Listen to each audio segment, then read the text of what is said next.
Well students, good morning. Online classes में आपका स्वागत है।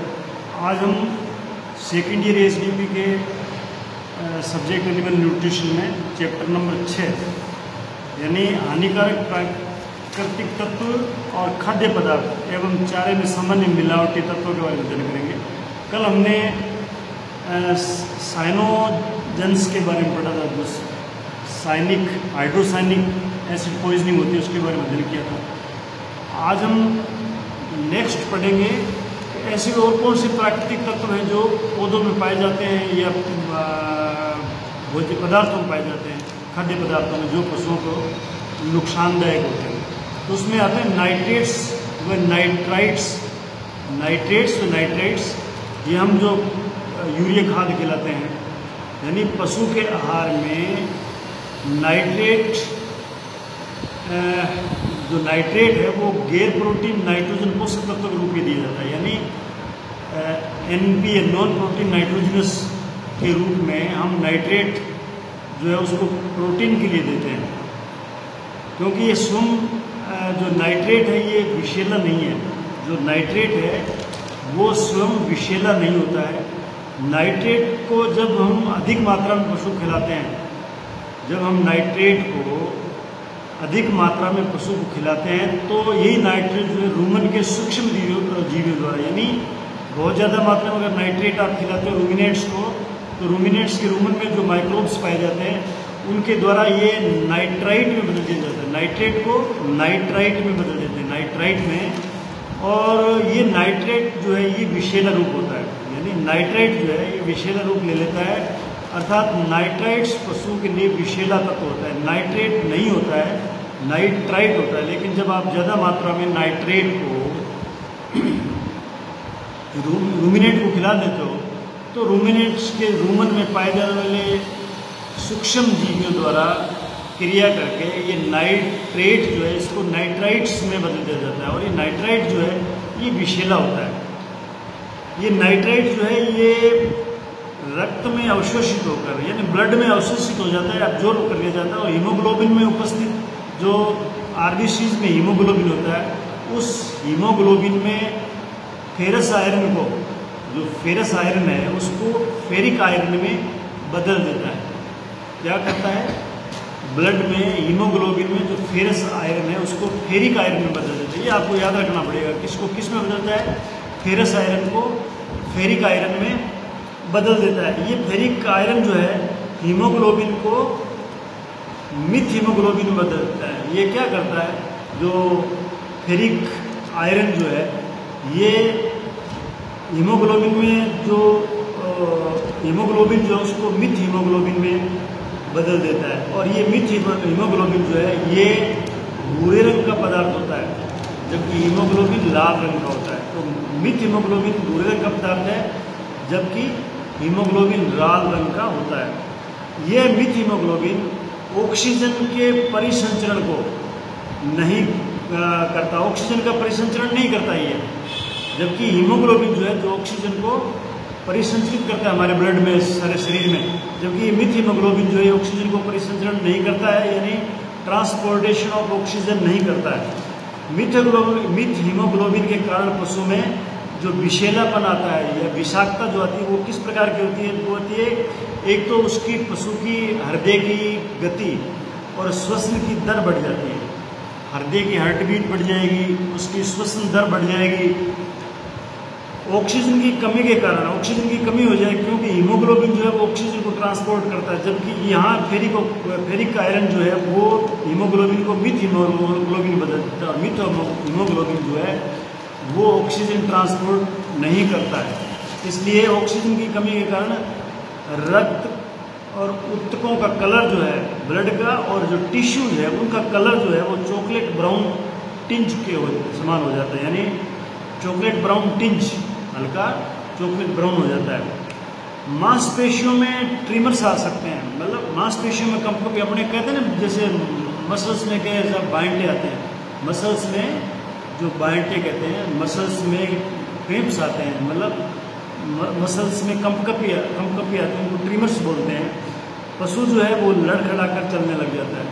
जब मांसपेशियों में ट्रिमर्स होंगे तो पशु लड़खड़ा कर चलेगा, पशु का दम घुटने लगेगा, क्योंकि इसमें ऑक्सीजन की कमी हो जाएगी, पशु का दम घुटने लग जाए तो अंत में पशु मर जाएगा। तो ये नाइट्राइट पॉइजनिंग के लक्षण है। इसका उपचार क्या है? इसका उपचार ये है कि पशु के लिए 2.2% से अधिक पोटेशियम नाइट्रेट विषैला होता है। यदि आप पोटेशियम नाइट्रेट खिलाते हो तो अगर वो फीड में 2.2% से ज़्यादा है तो वो पशु के लिए विषैला है, अगर उससे कम है तो उसका कोई विषैलापन नहीं प्रकट होता है। अतः इसकी मात्रा को ध्यान में रखना चाहिए, 2.2% से ज़्यादा इसको नहीं होने देना है। अगर आप पशु को नाइट्रेट युक्त आहार दे रहे हो तो उसमें विटामिन ए अवश्य मिलाएं।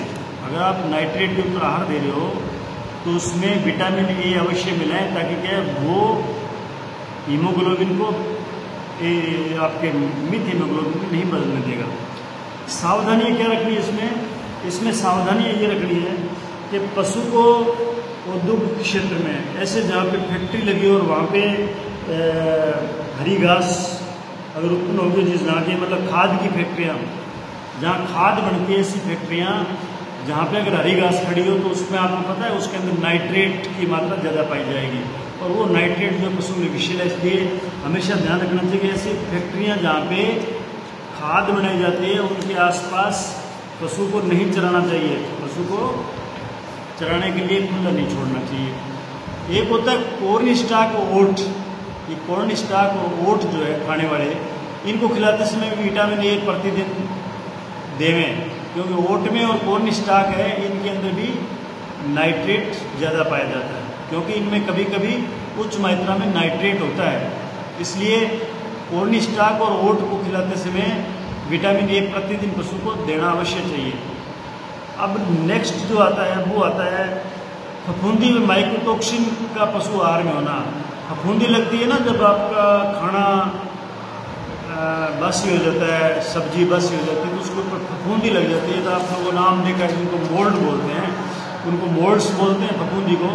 तो वो फफूंदी या माइकोटॉक्सिन, ये फफूंदी जो है ये माइकोटॉक्सिन प्रोड्यूस करती है। माइकोटॉक्सिन जो एक प्रकार का जहर होता है, ये अगर फीड स्टफ में आ जाए तो विशेष रूप से बरसात के मौसम में अथवा नमी युक्त आहार होता है ना, अगर कोई गीला आहार अगर आप ले आए हो जिसमें नमी हो तो उसमें फफूंदी एस्परजिलस मतलब एस्परजिलस फ्लेवस फफूंदी, ये स्पेशल विशेष प्रकार की फफूंदी होती है। इसका एक प्रकार है फफूंदी का एस्परजिलस फ्लेवस फफूंदी। ये फफूंदी एल्फा टॉक्सिन नामक विषैला पदार्थ पशु आहार में बना देती है।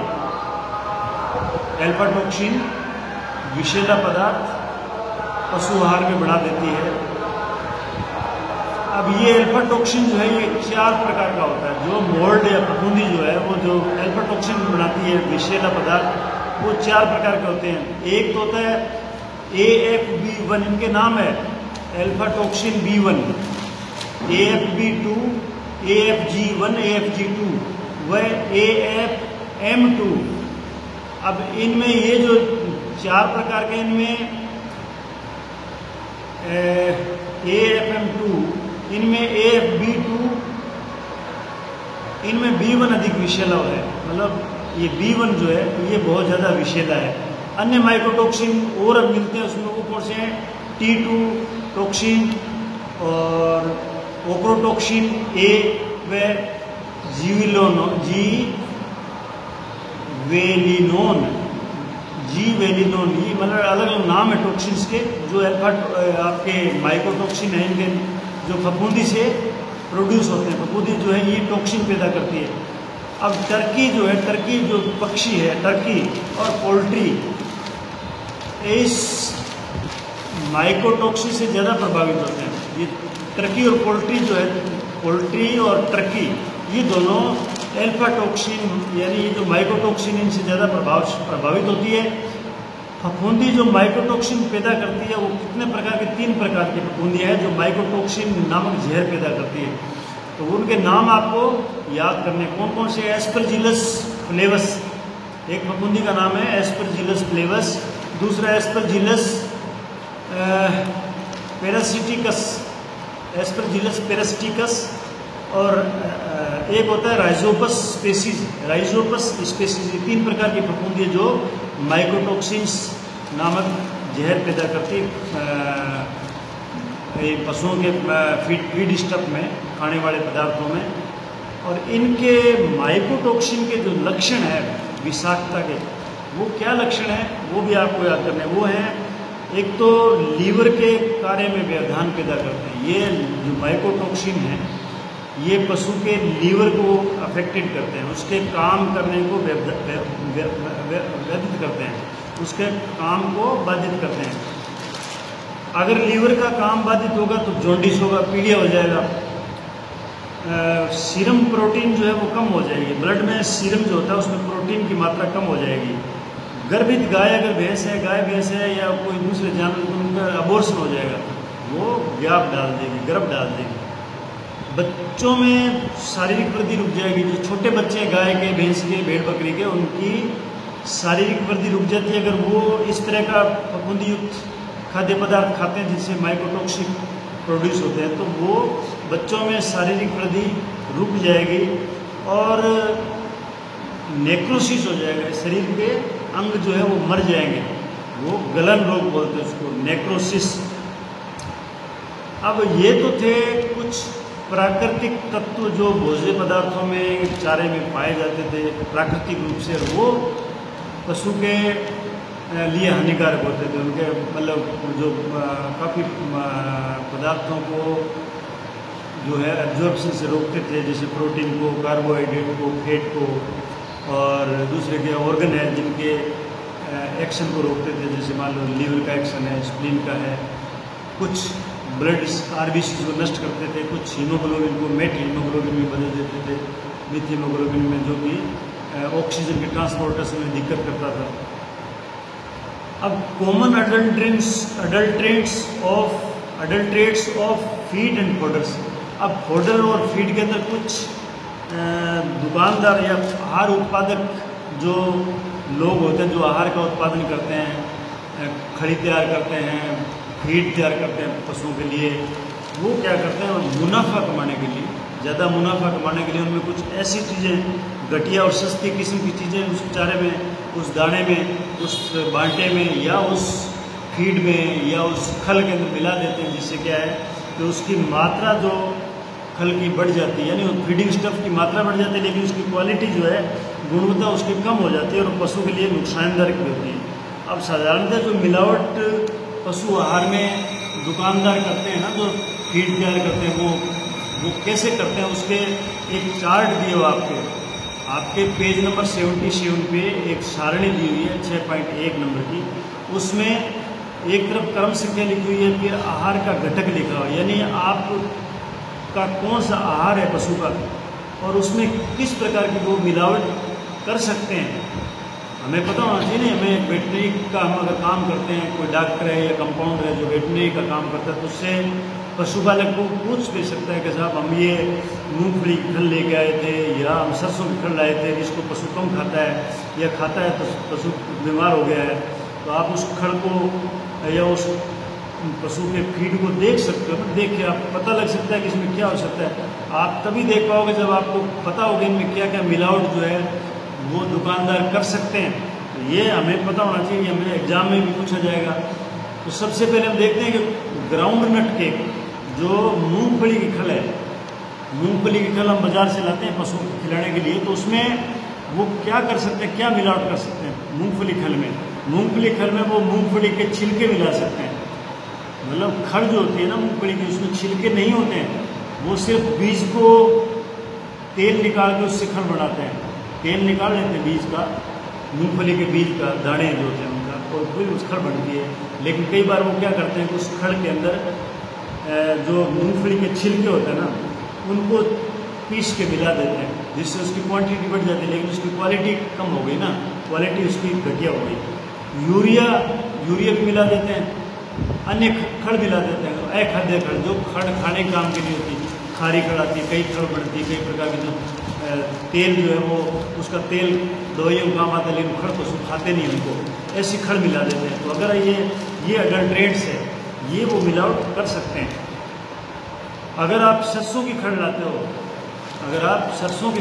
हो, पशुपालक सरसों खड़ लाते हैं, तो जो खड़ बनाने वाला वो क्या कर सकता है मिलावट, वो उसके अंदर सत्यानाशी के बीज, सत्यानाशी खरपतवार होता है जो खेतों में खूब होता है, उसके बीज डाल देता है उसमें, वो सरसों जैसे ही होते हैं, सत्यानाशी के बीज डाल देता है। और फाइब्रस सीड होते हैं कुछ जिनमें फाइब्रस ज़्यादा होता है, वो सीड उसमें मिला देते हैं। अन्य तंतुमय पदार्थ, ऐसे तंतुमय पदार्थ एक्स्ट्रा जो मिलते जुलते होते हैं सरसों के कलर से, वो मिला देते हैं। या उसमें यूरिया खाद मिला सकते हैं, जिससे क्या उसकी क्वांटिटी बढ़ जाती है, खड़ की क्वांटिटी बढ़ जाएगी, क्वालिटी उसकी कमज़ोर हो जाएगी। ऐसे क्या है, सोयाबीन मील है, सोयाबीन के जो बीज है उससे सोयाबीन मील बनता है, यानी सोयाबीन का चूरा बनता है। अब सोयाबीन के चूरे में वो यूरिया मिला सकते हैं या अन्य खाद्य खड़ मिला सकते हैं, जो खाने के लायक नहीं खड़ वो मिला सकते हैं। मिट्टी मिला सकते हैं, छिलके मिला सकते हैं किसी दूसरे पेड़ पौधों के। तो इससे क्या है कि वो सोयाबीन मील को अडल्ट्रेट कर सकते हैं, मतलब मिलावट कर सकते हैं उसमें। ऐसे ही अगर मछली का चूरा आप लाते हो, फिश मील, या मोलासेस शीरा लाते हो, गुड़ का जो शीरा आता है, बाई प्रोडक्ट होता है जो गुड़ बनाने फैक्ट्री का, अगर ये चीज़ आप लाते हो तो उसमें वो साधारण नमक मिला सकते हैं, यूरिया, मिट्टी, अन्य समुद्री जीवों का चूरा पानी या मिट्टी, ये कुछ भी मिला सकते हैं उसमें। अगर मक्का है, मक्के के अंदर वो कोब कोई चीज़ होती है, कोब की डस्ट, कोब की डस्ट, ये उसकी डस्ट होती है कोब की, या कोब की खुद के छिलके, वो उसमें मक्का मिला सकते हैं। ब्रोकन राइस, जो चावल की टुकड़े आते हैं ना, छोटे टुकड़े चावल के जो फैक्ट्रियों में निकलते हैं, वो भी पशुओं को खिलाने काम आते हैं। उनके अंदर जो है वो सफ़ेद या मकराने के पत्थर, मकराना जो है नागौर मकराना वहाँ के पत्थर प्रसिद्ध है, तो उसके पत्थर के छोटे छोटे टुकड़े जो फालतू होते हैं, मतलब वो पत्थर की स्लेब बना लेते हैं, उसके बाद में जो निकलते हैं वो उसमें डाल सकते हैं। तो उसमें सफ़ेद मकराने के बारीक पत्थर के टुकड़े डाल सकते हैं। मिनरल मिक्सचर जो आप लाते हो पशुओं को खिलाने के लिए, बाजार में मिलता है मिनरल मिक्सचर, अपना हॉस्पिटल में मिलता है, जिसमें लवण होते हैं, कई प्रकार के मिनरल्स होते हैं, मतलब सोडियम, मैग्नीशियम, फास्फोरस, कैल्शियम वगैरह कई मिनरल होते हैं। उस मिनरल मिक्सचर में भी वो क्या है, साधारण नमक, मिट्टी या चूने का पिसा हुआ पत्थर या पत्थर का चूर्ण आदि ये चीज़ें मिलावट कर सकते हैं। NPN होता है गैर प्रोटीन नाइट्रोजन पोषक तत्व, NPN, उसमें क्या कर सकते हैं, या तो वो मेलामीन मिला देते हैं, इसमें मेलामीन में 66% नाइट्रोजन होती है, इसलिए मेलामीन मिला सकते हैं वो, लेकिन मेलामीन जो है वो नुकसानदायक होता है, लेकिन उसकी पोषकता जो है ना मेलामीन की, वो शून्य होती है, उसकी पोषकता शून्य होती है। तो NPN में नॉन प्रोटीन नाइट्रोजन जो पोषक के लिए अपने जैसे यूरिया वगैरह देते हैं कुछ खाद्य पदार्थ ऐसे, उसमें फिर वो क्या है, मेलामीन मिला सकते हैं। मांस और मांस का चूरा, मीट एंड बोन मील, यानी मांस को सुखाकर पीस लेते हैं, वो होता है मीट का चूरा, या फिर बोन मील, यानी बोन मील का मतलब हड्डियों को पीस के चूरा बनाते हैं, वो पशुओं को खिलाते हैं। अगर उसमें उन्होंने कोई मिलावट करनी तो चमड़े का चूरा मिला लेते हैं, चमड़ा जो रद्दी चमड़ा पड़ा होता है उसका चूरा बना के मिला देते हैं। रक्त का पाउडर मिला सकते हैं, कहीं कोई घटिया टाइप का रक्त मिल गया उसका पाउडर मिला देंगे। मिट्टी आदि मिला सकते हैं, वो उसमें मिट्टी भी मिला सकते हैं, कलर कर सकते हैं। तो ये कुछ ऐसे मतलब क्या है कि फीडिंग स्टफ है, यानी खाने के योग्य कोई खड़ है, कोई फीड है, उसमें मिलावट कैसे कर सकते हैं वो आपको बताया था। ये आपको याद करना है किस में क्या मिलावट कर सकते हैं। अब हम देखते हैं कि ये मिलावट जो है ना, ये खाद्य पदार्थ में मिलावट करता है जो फैक्ट्री मालिक है या जो खड़ बनाते हैं। तो हमें कैसे पता चलेगा किसके अंदर मिलावट है, हम कैसे पता लगाएंगे? तो उसको पता लगाने के लिए हमें क्या है, पहचान के कुछ तरीके आने चाहिए हमको। वो तरीके जो है आपको कंठस्थ होने चाहिए आपको, ताकि आपको कोई पशुपालक पूछे साहब मैं ये खड़ लाया हूँ, अब इसमें मुझे कुछ मिलावट लगती है, क्या हो सकता है? तो आप बता सकते हैं इसको देख के, छू के, चख के, या मतलब माइक्रोस्कोप में देख के। कई साधन है इसके। यानी सबसे पहले हम छूकर उसको देख सकते हैं कि उसमें कोई मिलावट है क्या, या टच करके उसको, छू के मतलब टच करके। आप क्या करोगे, जिस बोरी के अंदर वो दाना रखा है या जो खड़ रखी है उसमें लगता है कि उसमें कुछ मिलावट हो सकती है, तो आप क्या उसमें गहराई तक हाथ को डालो, और अगर आप बोरी के अंदर हाथ डालने के बाद में आपको आपका हाथ गर्म नहीं होता है, आपको वैसे महसूस नहीं तो मेरा हाथ गर्म हो गया हो, गर्म अगर नहीं होता तो आपको समझ लेना चाहिए दाना सूखा है। दाना बिल्कुल सूखा भी नहीं होना चाहिए ना, तो आपको लगता है दाना सूखा है। दाने को या खड़ को ले करके थोड़ी हथेली में लेके उसको रगड़ो। यदि उसमें पॉलिश होगी, अगर आप उसको हथेली में लेकर रगड़ते हो फीडिंग मटेरियल को, दाना है, खड़ है, अगर उसमें पॉलिश होगी तो आपके हाथ पर लग जाएगी। पॉलिश करते हैं ना उसमें कलर चेंज करने के लिए, तो आपके हाथ में उसकी पॉलिश लग जाएगी। जैसे चावल पर पॉलिश करके डालते हैं, चावल जो है अगर उस पर पॉलिश का हाथ लग जाएगी, आप रगड़ोगे तो चावल रूखा व खुरदरा होगा, रूखा व खुरदरा होगा। समझ रहे कि उसमें अगर वो रूखा और खुरदरा है तो आपको समझ लेना चाहिए उसमें पेडी हस्क मिला हुआ है। पेडी हस्क का मतलब है जो छिलका होता है ऊपर वाला, जो एक प्रकार का अपने गेहूं के ऊपर होता है ना, जैसे जौ के ऊपर, ऐसे चावल के ऊपर जो है एक प्रकार का छिलका होता है, वो मिला देते हैं उसमें, तो पता लग जाता है भाई चावल के दाने होने चाहिए उसमें, ये हस्क है। हस्क मतलब भूसा उसका। फिश मील में अगर आपको फिश मील कोई ला के दिखाएगा, हमें ये फिश मील लेके आए हैं। फिश मील का मतलब होता है फिश के बचे हुए पोर्शन को सुखा के उसका चूरा बना लेते हैं पीस के। तो अगर वो फिश मील जो है अगर उसमें अडल्ट्रेशन है तो उसमें नमी अधिक होगी, उसमें नमी अधिक होगी और उसका रंग गहरा होगा, गहरे रंग का होगा, तक वो गर्म होगा। हाथ लगाओगे तो गर्म लगेगा आपको, अंदर हाथ डालोगे ना गहराई में बोरी में तो उसको आपको गर्म लगेगा, और वो टूटेगा नहीं, वो डले जो है वो टूटेगा नहीं है। साफ अच्छी क्वालिटी का फिश मील होगा तो वो डला जो है ऐसे आप करो तो भूर जाएगा, भूरा होता है। अब सेकंड जो है वो है चख कर। आप जो है किसी फीड को चख के भी बता सकते हो इसमें अडल्ट्रेशन है। वो कैसे करोगे, ताज़ा आहार जो है वो खट्टा नहीं होगा, वो रुचिकर होगा, टेस्ट उसका रुचिकर होगा। थोड़ा सा चखने से आपको पता लग जाएगा कि भाई अगर खट्टा है तो इसका मतलब उसमें अडल्ट्रेशन है। पशु आहार अगर ज़्यादा साल्टी होगा तो इसका मतलब उसमें नमक मिलाया हुआ है बहुत ज़्यादा, इसलिए ज़्यादा साल्टी होगा तो पता लग जाएगा। फिश मील में नमक मिला होगा ना, अगर फिश मील में अडल्ट्रेशन के लिए वो नमक मिला देंगे तो आहार खारा हो जाएगा, तो आप चख के पता लगा दो। चखने से गले में या मुँह में जलन नहीं होनी चाहिए। अगर उसमें अडल्ट्रेशन है तो आप जब थोड़ा चखोगे तो आपके गले में जलन हो जाएगी, आपकी जीभ जलने लग जाएगी। यानी चावल की पेडी में अगर चावल के जो दाने हैं ना उसमें अगर पेडी हस्क मिला होगा ना तो आपको उसका जो टेस्ट है ना वो आपके मुंह में जलन पैदा कर देगा। तो ये आप चख कर भी बता सकते हो कि इसमें अडल्ट्रेशन है कि नहीं है। तीसरा है देख कर, बाई विजन। आपको जब देखोगे तो पता चल जाएगा भाई पशु आहार में कुछ गड़बड़ है क्या। यानी पशु आहार के घटकों का रंग व कठोरता देखकर पहचानना। जैसे आप सरसों की खल जो है ना, एक बार ताज़ा खल देखो निकाल के जिसमें अडल्ट्रेशन नहीं हो, और फिर अडल्ट्रेशन वाला देखो तो आपको पता लग जाएगा इसमें अडल्ट्रेशन है देखने से। फफूंदी का होना, अगर आहार का रंग जो है वो हरा रंग हो गया या भूरा काला होगा तो समझ लो उसमें फफूंदी लगी हुई है, फफूंदी लगी हुई है और आपको फफूंदी दिखाई भी दे जाएगी। अगर फफूंदी उसमें हो लगी हुई तो आपको पता लग जाएगा कि ये फफूंदी वाला फीडिंग मटेरियल है, फीड स्टफ है, या खड़ है या दाना है। मूंगफली की खड़ और चावल की चोकर, ये जब आप लाते हो इनमें कोई सस्ती खड़ या कोई आहार इसमें मिला देते हैं तो उनके आहार और गंध अलग अलग उसमें पता लगता है कि भाई ये अलग कलर का है, ये इसमें गंध अलग है।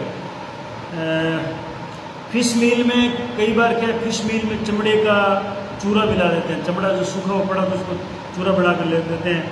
क्रेब्स, स्क्विला, शील, ये प्राण है, ये समुद्री जीव हैं जो खाने के काम नहीं आते, ये मिला देते हैं। तो इनकी जो मिलावट उसको आप आसानी से देख के पहचान सकते हो। कुछ मिलावट है जो आप सूंघ के पहचान सकते हो, सूंघ कर, यानी फफूंदी लगने पर अगर फफूंदी लगी हुई है चारे दाने में, खड़ में, तो उसमें तीखी खट्टी गंध आएगी, खट्टी तीखी गंध आएगी और फफूंदी की उपस्थिति को वो बता देते गाय की इसमें फफूंदी लगी हुई है। चमड़े की बदबू आएगी, अगर मान लो फिश मील में चमड़े का चूरा मिला देते हैं ना तो उसकी बदबू आएगी चमड़े की, तो ये आप उसको सूंघ कर भी देख सकते हो। सूक्ष्मदर्शी की सहायता से क्या होता है कि अगर उसमें मिलावट की है तो उसको थोड़ा सा फीड लेके आप सूक्ष्मदर्शी के नीचे देखोगे ना तो आपको पता लग जाएगा कि ये छिलकों की बनावट, बाल या चमड़े के चूर्ण या मिट्टी फफूंदी मिलाई है, तो आपको पता लग जाएगा। और तुरंत जांच का मतलब है रासायनिक रिएजेंट की सहायता से मौके पर भी जांच हो सकती है, रिएजेंट से भी मौके पर जांच कर सकते हो आप। ये कैसे करते हो जांच?